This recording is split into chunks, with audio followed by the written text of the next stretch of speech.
Tonight, the temperature outside drops below freezing.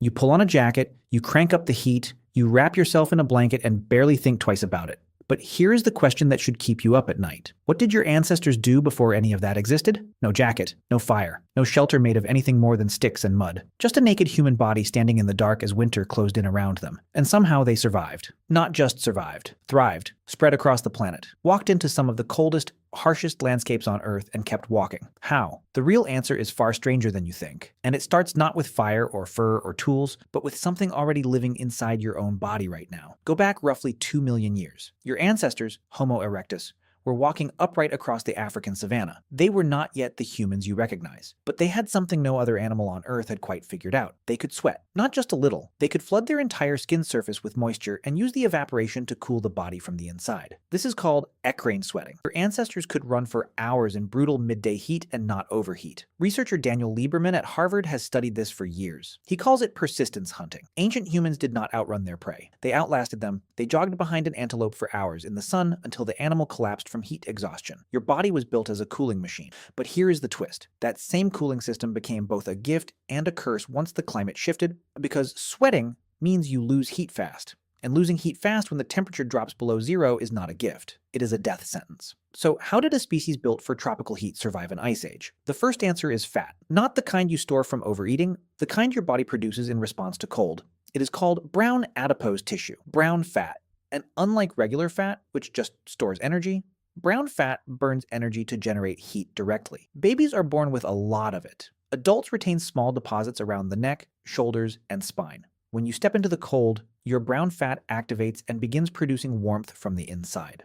Researcher Jan Nedergaard at Stockholm University discovered that adult humans have far more active brown fat than scientists previously believed. Your ancestors lived in the cold. Their brown fat was likely far more active than yours is now. Their bodies were doing something yours has nearly forgotten how to do.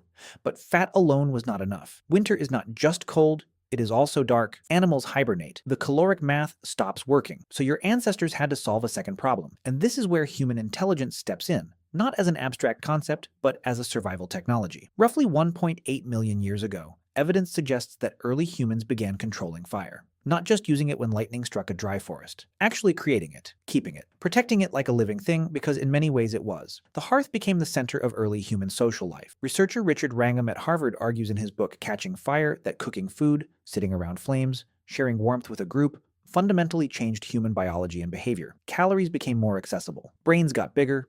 Groups stayed together longer. And something else happened around that fire. Culture began. Stories, ritual, the earliest forms of what we now call society. Winter stopped being just a physical threat. It became something your ancestors faced together. And then came the clothing question, because here is what most people get wrong.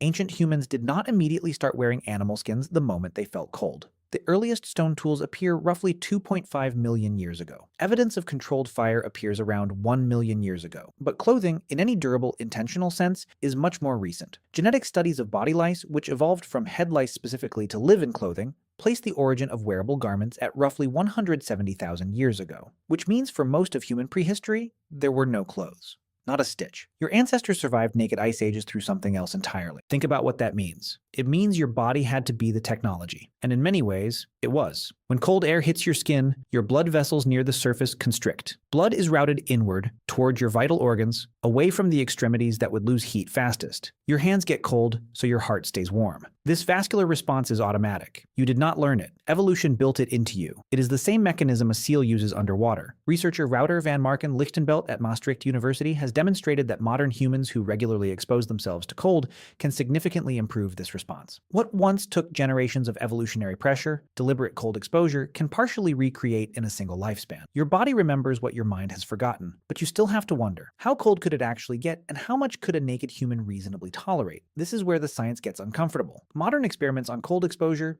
many of them voluntary and studied, show that the body can function at surprisingly low temperatures when acclimated. The Iceman, Wim Hof, who represents an extreme, has demonstrated physiological responses that scientists once thought were impossible. But he is not unique in the way we assume. He has trained others to replicate his results, ordinary people, which suggests these are not anomalies. They are latent capacities, capacities your ancestors used every single day, and they had something else, each other, huddling. Sleeping in close physical contact with a group generates a significant amount of warmth. A group of 10 people sleeping pressed together in a shallow cave, out of the wind, with a fire at the entrance, generates a surprisingly survivable microclimate, even in deep winter, even without a single stitch of clothing. There is also a detail that tends to get overlooked. Ancient humans moved a lot. They did not sit still in the cold and wait to die. They generated heat through movement, through foraging, through hunting, through every hour of a day that was far more physically demanding than anything most modern humans experience. Exercise is the simplest and most immediate form of heat generation the body has, and your ancestors exercised constantly, not by choice, by necessity. So here is what survival actually looked like on a winter night 200,000 years ago. A group of humans, 7 or 8 of them, curled together in a rock shelter. A small fire in the center, built from carefully gathered and dried wood, bodies pressing against bodies for warmth, children tucked between adults, the smell of roasting meat, cooked the night before, and rationed carefully, brown fat working in their necks and backs, burning silently through the night, blood pulling inward from fingers and toes, protecting the heart. And outside, the world frozen and silent, and completely indifferent to whether they made it to morning. They made it, obviously. You are here. But what that fact actually means goes deeper than genetics. It means the cold did not break your ancestors. They broke the cold. Through biology,